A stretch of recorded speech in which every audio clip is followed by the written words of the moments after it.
Bonjour à tous, dans cette vidéo, nous allons résoudre un exercice sur la transformation nucléaire dont l'énoncé est le suivant. Pour chacune des trois équations ci-dessous, complétez les nombres de masse et les nombres de charge manquants, puis précisez s'il s'agit d'une réaction de désintégration, de fusion ou de fission nucléaire.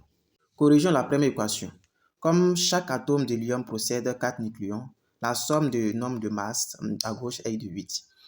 Par conséquent, il doit être aussi égal à 8 à droite, ce qui signifie que le nombre de masses de beryllium est de 8.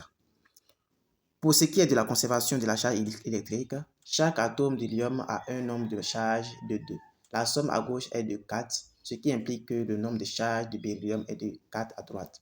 On voit très bien deux noyaux légers qui ont fusionné pour former un noyau plus lourd, ce qui correspond à une réaction de fusion nucléaire. Passons à la deuxième équation avec la conservation du nombre de masses grand A. Ici, on commence à regarder à droite de l'équation afin d'additionner le nombre de masses connues. On trouve 14, on a donc 14 comme masse manquant pour le carbone à gauche. Concernant la conservation de charge électrique, on procède de la même façon en additionnant les charges électriques présentes à droite. L'azote a cette charge positive, tandis que l'électron porte une charge négative.